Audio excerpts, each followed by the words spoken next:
வணக்கம். Part 1, part 2 budget video பார்த்து முடிச்சிட்டிங்க அப்படின்னா, இந்த அனாலிசிஸும் பார்த்துருங்க. ஜஸ்ட் ஒரு சின்ன அனாலிசிஸ் தான். தமிழ்நாட்டோட ரெவன்யூ எப்படி என்ன ட்ரெண்டில் இருக்குது அப்படிங்கிறது தான். ஸோ ஃபஸ்ட்டு நம்மளுக்கு ரூ. 1 வருது அப்படின்னா எங்கிருந்துலாம் வருது ஃபஸ்ட்டு அதை பார்த்துடலாம். ஓகே, 0.1% அப்படின்றது நம்ம ஆல்ரெடி தமிழக அரசு லோன் எங்கேயாவது கொடுத்துருக்கோம், அந்த லோனை ரீபே பண்ணியிருப்பாங்க. அதுதான் 0.1% அமௌண்ட்.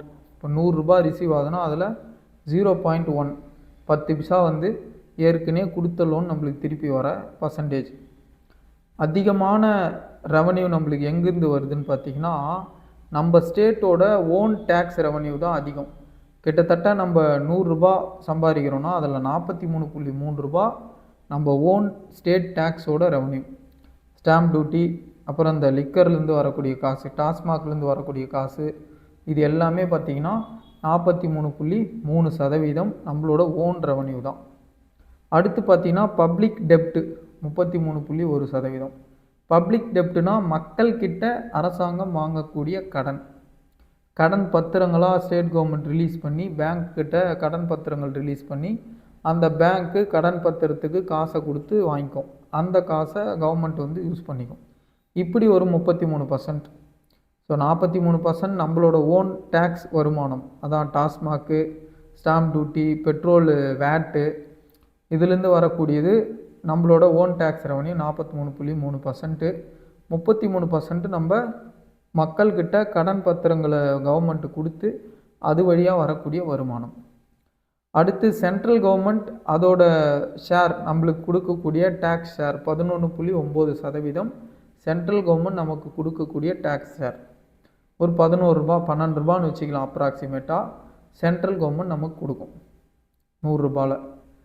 அடுத்து grant in aid from union government, அது ஒரு 6.3%. கிராண்ட் இன் எய்ட்னா என்ன சார் அப்படின்னு கேட்டிங்கன்னா, இப்போ பிஎம் கிசான் ஒரு ஸ்கீம் இருக்குது. 6000 ரூபாய் கொடுப்பாங்க 3 இன்ஸ்டால்மெண்ட்டில், 2000 2000 2000 4 மாதத்துக்கு ஒரு வாட்டி. இந்த ஸ்கீம் கம்ப்ளீட்டாக சென்ட்ரல் கவர்மெண்ட்டே ரன் பண்ணுற ஸ்கீம். அப்போ அந்த ஸ்கீமுக்கு ஃபண்டும் சென்ட்ரல் கவர்மெண்ட் தான் கொடுக்கும். அப்போ ஒரு 6.3% அமௌண்ட்டு நம்ம ஸ்டேட் கவர்மெண்ட்டுக்கு வரக்கூடிய அந்த அமௌண்ட்டு சென்ட்ரல் கவர்மெண்ட் அதோட ஸ்கீமை தமிழ்நாட்டில் நிறைவேற்றுறதுக்காக கொடுக்கக்கூடிய அமௌண்ட் அது. ஸோ இப்போ இந்த பிஎம் கிசானு இந்த மாதிரி ஸ்கீமெல்லாம் இந்த 6.3%ல் சென்ட்ரல் கவர்மெண்ட் கொடுக்குது பார்த்திங்களா அமௌண்ட்டு, அதை வாங்கி ஸ்டேட் கவர்மெண்ட் அந்த ஸ்கீமில் நிறைவேற்றும். அடுத்து நம்ம ஸ்டேட்டோட நான் டேக்ஸ் ரெவன்யூ, அது ஒரு 5.3%. அது என்ன சார் நான் டேக்ஸ் ரெவன்யூனா, இப்போ நீங்கள் இன்கம் சர்டிஃபிகேட் வாங்குறீங்க, ஓபிசி சர்டிஃபிகேட் வாங்குறீங்க, அதுக்கெலாம் ஒரு சர்வீஸ் சார்ஜ் பே பண்ணுவீங்க. அதேமாரி பப்ளிக் செக்டார் யூனிட்ஸ் இருக்குது, ஸ்டேட் கவர்மெண்ட்டோட பப்ளிக் செக்டார் யூனிட்ஸ் இருக்குது, அதிலேருந்து வரக்கூடிய லாபம் இது எவ்வளோன்னா 5.3% இருக்கும். இப்போ மொத்தம் நம்மளுக்கு ரூபா சம்பாதிக்கிறோம் அப்படின்னா அதில் அதிகமான தொகை எங்கேருந்து வருதுன்னா நம்ம ஸ்டேட்டோட ஓன் டேக்ஸ் ரெவன்யூவே 43.3% இருக்குது. அப்போ அதுலேயும் அதிகமான அமௌண்ட்டு நம்மளுக்கு எதில் வரும்னா டாஸ்மாக் தான். இப்போ புரியுதா உங்களுக்கு டாஸ்மாகை ஏன் அவ்வளோ சீக்கிரம் க்ளோஸ் பண்ண முடியாதுன்னு? ஏன்னா நம்ம ஸ்டேட் கவர்மெண்ட்டோட வருவாய் டாஸ்மாகை நம்பி தான் இருக்குது. 43.3% அமௌண்ட்டு டாஸ்மாக்கிட்டேருந்து வருதுன்னா அதை எப்படி மூடுவாங்க? இப்போ 717 கடையை மூணுனா 10,000 கோடி கிட்ட நம்மளுக்கு லாஸ் ஆகும், வர வேண்டிய அமௌண்ட்டு குறையும். அப்போது அதனால தான் எந்த கவர்மெண்ட்டு ஃபார்ம் ஆனாலும் டாஸ்மாகை ரிஃபார்ம் பண்ணுறன்னு கை வச்சாவே பிரச்சனை தான். ஏன்னா அது நீங்கள் மூடிட்டிங்கன்னா எப்படி வருமானம் வரும்? அப்போ ஆல்டர்னேட்டை நீங்கள் யோசிக்காமல் டாஸ்மாக் கடைகளை மூடவே முடியாது. ஸோ அதனால தான் இந்த டேட்டா நான் சொல்கிறதெல்லாம் டேட்டா என்ன சொல்லுதோ அதை தான் சொல்கிறேன். நான் மேனுஃபேக்சராக எதுவும் சொல்லலை, நம்ம கவர்மெண்ட் வெப்சைட்டில் என்ன இருக்கோ அதை தான் நான் சொல்லிகிட்டு இருக்கேன். சரி, ஓகே. ஸோ இதில் கொஸ்டின் உங்களுக்கு எப்படி கேட்கலான்னா, தமிழ்நாட்டுக்கு அதிகமான தொகை எங்கிருந்து வருது? ஸ்டேட்டோட ஓன் டேக்ஸ் ரெவன்யூவா, பப்ளிக் டெப்டா, இதை அசெண்டிங் ஆர்டர் டிசெண்டிங் ஆர்டரில் அரேஞ்ச் பண்ணுங்கன்னு கேட்கலாம், ஸ்டேட்மெண்ட் கொஷினாக கேட்கலாம்.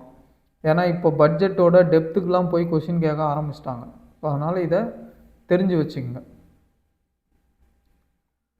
அடுத்து நம்ம ஒரு ரூபாவை எப்படி செலவு பண்ணுறோம், ஒரு ரூபா நம்மளுக்கு எதுலேருந்து வருதுன்னு பார்த்தோம். இப்போ எப்படி செலவு பண்ணுறோம் அப்படிங்கிறத பார்க்குறோம். மெஜாரிட்டி செலவு எங்கே பண்ணுறோம் அப்படின்னா சப்சிடிஸ் அண்ட் கிராண்ட்ஸ், அதுக்கு தான் நம்ம வந்து அதிகமான செலவை செய்கிறோம். சப்சிடிஸ் அண்ட் கிராண்ட்ஸ் பார்த்திங்கன்னா 33.2%. என்னென்ன சப்சிடி கிராண்ட் அப்படின்னு பார்த்தீங்கன்னா இந்த பார்த்தோம் பார்த்தீங்களா, ஆடு கொடுக்கறது, மாடுக்கு கொடுக்கறது, அதுக்கப்புறம் வந்து நிறைய லோன்ஸு, சப்சிடைஸ்டு லோன்ஸ் கொடுக்குறோம், சோலாருக்கு மானியம் கொடுக்குறோம், அப்புறம் வெளிநாட்டில் மாணவர்கள் படிக்கிறதுக்கு நம்ம லோன்ஸ் கொடுக்குறோம். இந்த மாதிரி நிறைய ஸ்கீம்ஸ், சப்சிடிஸு, கிராண்ட்ஸாக நிறைய அமௌண்ட்டை கவர்மெண்ட் வந்து ஸ்பெண்ட் பண்ணுது. 33.2% சப்சிடிஸ் அண்ட் கிராண்ட்ஸாக தான் கவர்மெண்ட் ஸ்பெண்ட் பண்ணுது. அடுத்து லோன் டிஸ்பர்சல்ஸ் 1.9%, லோனாக கொடுக்குற அமௌண்ட். அடுத்து ரெண்டாவது மிகப்பெரிய தொகை எங்கே செலவு பண்ணுது தமிழ்நாடு கவர்மெண்ட்னு பார்த்தீங்கன்னா சம்பளம். சப்சிடிஸ் இன் கிராண்ட்ஸ் 33%, சேலரியாகவே 17.3% அமௌண்ட். 100ல் 17 ரூபா, 17.3 ரூபா வந்து அரசு ஊழியர் சம்பளத்துக்கே கவர்மெண்ட் வந்து செலவு பண்ணுது. நீங்கள் சப்சிடி கிராண்ட்டு சம்பளம் அதை சேர்த்திங்கனாவே மோர் தேன் 50% வந்துடும். பாதிக்கு மேலே காசு சப்சிடி கிராண்ட்டு அரசு ஊழியர் சம்பளமாகவே செலவாயிடுது. அடுத்து இன்ட்ரெஸ்ட் பேமெண்ட், இதுதான் முக்கியமான விஷயம். 100 ரூபா கவர்மெண்ட் சம்பாதிக்குதுன்னா அதில் 15 ரூபா வட்டி கட்டுறதுக்கே போயிடுது. ஃபார் எக்ஸாம்பிள் உங்களுக்கு தெளிவாக புரிகிற மாதிரி சொல்கிறேன். இப்போ நீங்கள் 1 லட்சம் சம்பாதிக்கிறேன்னு வைங்க, ஒரு மாதத்துக்கு நீங்கள் பேங்க்கில் லோன் வாங்கியிருக்கீங்க. அந்த லோனுக்கு இன்ட்ரெஸ்ட்டு கட்ட மட்டும் உங்களுக்கு அந்த 1 லட்சத்துலேருந்து 15,000 ரூபா போயிடுது. உங்கள் வருமானத்தில் 15% நீங்கள் என்ன பண்ணுறீங்க, லோன், இதுக்கு முன்னாடி வாங்கின லோனுக்கு வட்டி கட்டுறதுக்கே செலவு பண்ணுறீங்க. அது 3வது பெரிய எக்ஸ்பெண்டிச்சராக நம்மளுக்கு இருக்குது. கிட்டத்தட்ட பாருங்கள், ஒரு கவர்மெண்ட் சர்வன்ஸோட சேலரி கொடுக்குறதுக்கு ஈக்குவலாக கடனுக்கு வட்டி கட்டுற அமௌண்ட்டு இருக்குது. அதனால தான் வந்து கடன் அதிகமாக ஆனதுனால இந்த இன்ட்ரெஸ்ட் பேமெண்ட்டோட அளவும் அதிகமாகிடுச்சு. அப்போ அது கடன் அதிகமாகிடுச்சு, அதுக்கு கட்ட வேண்டிய வட்டி தொகையும் அதிகமாக ஆகுது. அடுத்து கேபிட்டல் எக்ஸ்பெண்டிச்சர் 10.9%. இதுதாங்க முக்கியமான பாயிண்ட். கேபிட்டல் எக்ஸ்பெண்டிச்சர்னால் என்ன அப்படின்னா, கவர்மெண்ட் ரோடு போடுறதுக்கு, பிரிட்ஜு கட்டுறதுக்கு, ஹாஸ்பிட்டல் கட்டுறதுக்கு, ஸ்கூல் கட்டுறதுக்கு எவ்வளோ அமௌண்ட்டை செலவு பண்ணுதுன்றது தான் கேபிட்டல் எக்ஸ்பெண்டிச்சர். நாட்டோட பொருளாதாரத்தை உயர்த்தக்கூடிய இன்ஃப்ராஸ்ட்ரக்சரில் கவர்மெண்ட் இன்வெஸ்ட் பண்ணுற அந்த தொகையோட சதவீதம் தான் கேபிட்டல் எக்ஸ்பெண்டிச்சர். 10.9% capital expenditure. கடன் எவ்வளோ கடனுக்கு வட்டி எவ்வளோ கட்டுறீங்க, 15%. 100 ரூபா இருக்குன்னா 10 ரூபா நீங்கள் என்ன பண்ணுறீங்கன்னா உபயோகமான விஷயத்தில் செலவு பண்ணுறீங்க. 15 ரூபா என்ன பண்ணுறீங்க, பழைய கடனுக்கு வட்டி கட்டுறீங்க. இங்கே பிரச்சனையே அதுதான். நீ வட்டி கட்டுற காசு அதிகமாகுது, நீ ரோடு போடுறதுக்கு, பிரிட்ஜு கட்டுறதுக்கு, மரம் நடுறதுக்கு, ஸ்கூல் கட்டுறதுக்கு நீ செலவு பண்ணுற காசு குறைவாக இருக்குது. ஸோ இதை தான் அட்ரஸ் பண்ணணும். இப்போ நம்ம அடுத்தடுத்த பட்ஜெட்டில் என்ன பண்ணணும் அப்படின்னா, இந்த இன்ட்ரெஸ்ட் பேமெண்ட்ஸை குறைச்சிக்கிட்டே வரணும். அதுக்கு நீங்கள் என்ன பண்ணணுன்னா, உங்கள் கடனோட அசலை அட்ரஸ் பண்ணணும். ரெவன்யூ அதிகமாக்கி அந்த அசல் தொகையை குறைச்சிங்கன்னா தான் கட்ட வேண்டிய இன்ட்ரெஸ்ட்டும் குறைஞ்சிக்கிட்டு வரும். அப்போ இன்ட்ரெஸ்ட்டு இல்லையா, இன்ட்ரெஸ்ட் பேமெண்ட்டை அதிகமாகணும். அதிகமாக கட்டி கடனை ஒழிச்சாதான் கேபிட்டல் எக்ஸ்பெண்டிச்சர்லாம் நம்ம அமௌண்ட்டை ஏற்ற முடியும். ஸோ மான்டெக்சிங் அலுவாலியா கமிட்டி என்ன ரெக்கமெண்டேஷன் கொடுக்குறாங்க, இதில் என்ன ரிஃபார்ம் கொண்டு வராங்க அப்படின்றத நம்ம பொறுத்து இருந்து பார்ப்போம். அடுத்து ரீபேமெண்ட் ஆஃப் டெப்ட்டு, இதுவும் ரீபேமெண்ட் ஆஃப் டெப்ட்டு தான். அது பாருங்கள் 9.9%. கடனை அடைக்கிறது, கடனுக்கு வட்டி கட்டுறது, இன்ட்ரெஸ்ட் பேமெண்ட்ஸ் 15%. ரீபேமெண்ட் ஆஃப் டெப்ட்னா கடனையே அடைக்கிறது, அசல் கொடுக்கறது. அப்போ நீங்கள் கடனுக்கு மட்டுமே 9, இது ஒரு 10%, இது ஒரு 15, 25% காசு. 100 ரூபாயில் 25% காசை கடனை அடைக்கிறதுக்கும் அதுக்கு வட்டி கொடுக்கறதுக்கும் மட்டுமே கவர்மெண்ட் செலவு பண்ணுது. ஒரு 50% சப்சிடி சேலரிக்கு போயிடுது, ஒரு 25% கடன் அடைக்கிறதுக்கே போயிடுது. மீதி இருக்க 25ல் 10 தான் கேபிட்டல் எக்ஸ்பெண்டிச்சர். அதுக்கு அடுத்து பாருங்கள், பென்ஷன் ரிட்டையர்மெண்ட் பெனிஃபிட் 8% போயிடுது. ஆப்ரேஷன் அண்ட் மெயின்டெனன்ஸ், கவர்மெண்ட்டை ரன் பண்ணுறதுக்கான செலவு 3.8%. இப்போ உங்களுக்கு புரியுதா எங்கெங்கெல்லாம் வந்து அரசாங்கம் மிஸ்டேக் பண்ணுது, எந்த இடத்துல நம்ம அட்ரஸ் பண்ண வேண்டி இருக்குது அப்படின்னு. இப்போ இதை தான் அரசாங்கம் அட்ரஸ் பண்ணுவாங்க. அடுத்தடுத்த பட்ஜெட்டில் என்ன பண்ணுவாங்கன்னா, ரீபேமெண்ட் ஆஃப் டெப்டை ஏற்ற பார்ப்பாங்க. அதிகமாக சீக்கிரம் அசலை கொடுத்து முடிச்சுட்டு அப்போ வட்டி குறைஞ்சிரும், அப்போ இன்ட்ரெஸ்ட் பேமெண்ட்டும் குறைஞ்சிரும். அப்போ அந்த அமௌண்ட்டை கேபிட்டல் எக்ஸ்பெண்டிச்சரில் அதிகம் பண்ண பார்ப்பாங்க. ஸோ இப்படி தான் மணியை ரொட்டேட் பண்ணி கொஞ்சம் நம்ம நிதி நிலையில் மேம்பாடு அடையிறதுக்கான வாய்ப்பை ஏற்படுத்திக்க முடியும். ஸோ இப்படி தான் ஒரு ரூபான்றது ஸ்பெண்ட் ஆகுது. அடுத்து சிம்பிளாக ரெவன்யூ டெஃபிசிட் ட்ரெண்ட் எப்படி இருக்குது அப்படின்றத மட்டும் பார்த்துடலாம். உங்களுக்கு பர்சன்டேஜில் சொல்கிறேன், அப்போ தான் ஈஸியாக இருக்கும். இங்கே இருக்கு பாருங்கள், 2026-27 அந்த இன்ட்ரீம் பட்ஜெட் அந்த டைமில் 1.20% இருந்தது. இப்போ 1.37% இருக்குது. ரெவன்யூ டெஃபிசிட் அப்படின்னா என்ன அர்த்தம்னா, ஸ்டேட்டுக்கு வரக்கூடிய revenue receipt minus revenue expenditure, இதுதான் ரெவன்யூ டெஃபிசிட். ரெவன்யூ ரிசிப்ட் ரெண்டு வகையில் இருக்குது. ஒன்று டேக்ஸ்லேருந்து கவர்மெண்ட்டுக்கு வரக்கூடிய வருமானம், இன்னொன்று நான் டேக்ஸ் ரெவன்யூ, டேக்ஸ் அல்லாத வகையிலேருந்து கவர்மெண்ட்டுக்கு வரக்கூடிய வருமானம். இதெல்லாம் சேர்த்து ரெவன்யூ ரிசிப்ட் அப்படிம்பாங்க. வருவாய் வரவு. வரவு அப்படின்னா அரசாங்கத்துக்கே அந்த அந்த காசு சொந்தம், அது திருப்பி யாரும் கொடுக்க தேவையில்ல, அதனால தான் அது வருவாய் வரவு. அந்த வருவாய் வரவு ரெண்டு வகையில் வரும். ஒன்று வரியிலேருந்து வரும், இன்னொன்று வரி அல்லாத வகையிலேருந்து வரும். வருவாய் செலவு அப்படின்றது ஒன் டைம் செலவு. இப்போ மூலதன செலவு கேபிட்டல் எக்ஸ்பெண்டிச்சர் அப்படின்றது நீங்கள் அந்த காசை போட்டிங்கன்னா உங்களுக்கு ரிட்டர்ன் வரும். ஃபார் எக்ஸாம்பிள், இப்போ ஒரு இண்டிவிஜுவல் சேலரிட் பர்சன் இருக்கார் அப்படின்னா அவர் வந்து அவரோட காசை மூலதன செலவு பண்ணுறாருனா என்ன அர்த்தம்னா, அவர் ஸ்டாக்லேயோ மியூச்சுவல் ஃபண்ட்லேயோ இன்வெஸ்ட் பண்ணிக்கிட்டே வரார். அது ஃப்யூச்சரில் எங்கேயோ வளர்ந்து நிற்கும், ரிட்டர்ன் அதிகமாக கொடுக்கும். அது மூலதன செலவு. கவர்மெண்ட்டுக்கு மூலதன செலவு எதுன்னு பார்த்தீங்கன்னா, நல்ல ரோடு போடுறது, குவாலிட்டியான ஸ்கூல் கட்டுறது, நல்ல ஹாஸ்பிட்டல் கட்டுறது, பவர் கொடுக்கக்கூடிய எனர்ஜி இன்ஃப்ராஸ்ட்ரக்சர் டெவலப் பண்ணுறது, இதுதான் மூலதன செலவு, கேபிட்டல் எக்ஸ்பெண்டிச்சர். ரெவன்யூ எக்ஸ்பெண்டிச்சர் அப்படின்றது என்ன அப்படின்னா, அரசாங்கத்தோட அன்றாட செலவுகள், சேலரி கொடுக்கறது, இதெல்லாம் ஒன் டைம் சேலரி கொடுக்குறோம், ஒன் டைம் செலவு அதெல்லாம். ஸோ இப்போ ரெவன்யூ டெஃபிசிட் 1.37%க்கு என்ன அர்த்தம் அப்படின்னா, அரசாங்கம் அதோட வரி அல்லாத வரவுகள் மூலமாக அதை ரன் பண்ணுறதுக்கான அந்த ரெவன்யூ எக்ஸ்பெண்டிச்சரை கூட செய்ய முடியலன்னு அர்த்தம். ஃபார் எக்ஸாம்பிள், இது எப்படி தெளிவாக எக்ஸ்பிளைன் பண்ணலான்னா, உங்கள் வீட்டில் நீங்கள் வாங்கக்கூடிய சம்பளத்தை அதுதான் ரெவன்யூன்னு வச்சுங்க. நீங்கள் இருக்கிறீங்க, உங்கள் வீட்டில் நீங்கள் வாங்குறீங்க சம்பளம், ரெவன்யூ அது. அதை யூஸ் பண்ணி தண்ணி bill, current bill, gas, phone recharge இதெல்லாம் பண்ணுவீங்க. இந்த செலவெல்லாம் இருக்குது பார்த்தீங்களா, இதெல்லாம் வந்து ரெவன்யூ எக்ஸ்பெண்டிச்சர்.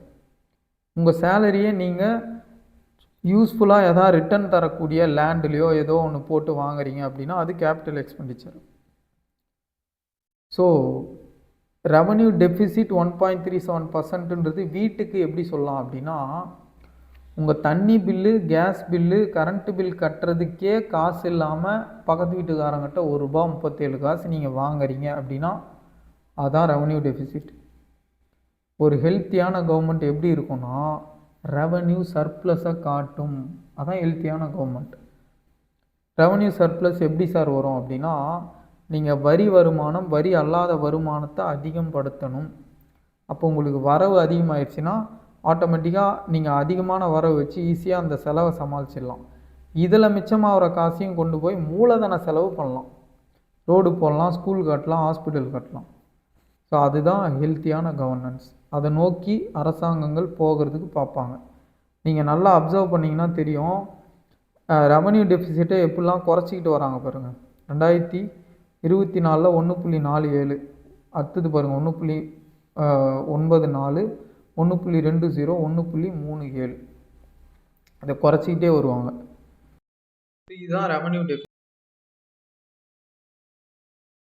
அடுத்து ஃபிஸ்கல் டெஃபிசிட் பர்சன்டேஜ் மட்டும் பார்த்துங்க, வேல்யூ தேவையில்ல. 3% இருக்குது இப்போதைக்கு. ஃபிஸ்கல் டெஃபிசிட்னா அரசாங்கம் பட்ஜெட் போடுதுன்னா இவ்வளோ எனக்கு செலவு இருக்குதுன்னு பட்ஜெட் போடுது, ₹100 போடுதுன்னு வச்சுங்க. ஆனால் அதுக்கு எவ்வளோ செலவுனா 103 ரூபா செலவாகுது. அரசாங்கத்தோட மொத்த வரவு 100 ரூபா. ஆனால் செலவு எவ்வளோ இருக்குது? 103 ரூபா இருக்குது. இப்போ இந்த 3 ரூபா தான் ஃபிஸ்கல் டெஃபிசிட்டுன்னுவாங்க. இந்த 3 ரூபா பத்தலை. அப்போ அந்த 3 ரூபா என்ன பண்ணும் கவர்மெண்ட்? கடன் வாங்கும். அப்போ கவர்மெண்ட்டுக்கு இருக்கக்கூடிய கடன் எவ்வளோன்றது தான் ஃபிஸ்கல் டெஃபிசிட். சார் தமிழ்நாட்டுக்கு 10 லட்சம் கோடி கடங்குதுன்றாங்க, என்ன சார் 3%ங்கிறீங்க அப்படின்னு உங்களுக்கு ஆக்சுவலாக தோணணும், டவுட் வரணும். ஏன் 3%ன்னு நான் சொல்கிறேன் அப்படின்னா, இது இந்த ஒரு வருஷத்துக்கு 3%. 10 லட்சம் கோடி கடன்றது பல வருஷமாக அக்குமுலேட் ஆகிட்டு வந்த கடன். ஸோ ஃபார் எக்ஸாம்பிள் சொல்லணும்னா, நீங்கள் ஒரு ஹவுசிங் லோன் வாங்குறீங்கன்னு வைங்க, பேங்க்கில் 50 லட்சம் கடன்.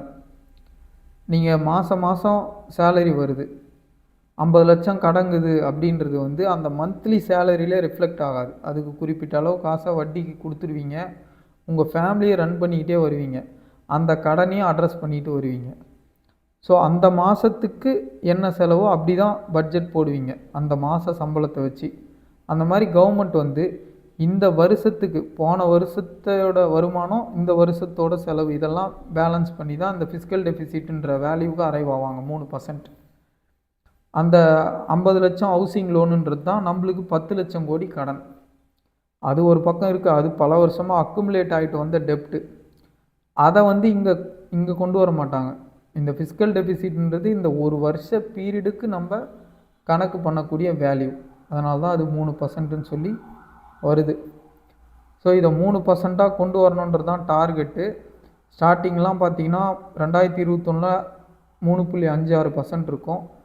கொஞ்சம் கொஞ்சமாக குறைச்சி 3%க்கு இப்போது கொண்டு வந்துட்டாங்க. ஸோ இதுதான் பட்ஜெட் பற்றின ஒரு சின்ன அனாலிசிஸ். இந்த மாதிரி யூஸ்ஃபுல்லான வீடியோஸ்க்கு நம்மளோட சேனலை சப்ஸ்கிரைப் பண்ணிக்கோங்க. தேங்க்யூ. இதோட பட்ஜெட் முடிஞ்சது. நாளைக்கு நம்ம ரெகுலர் கரண்ட் அஃபேர்ஸை பார்த்துடலாம்.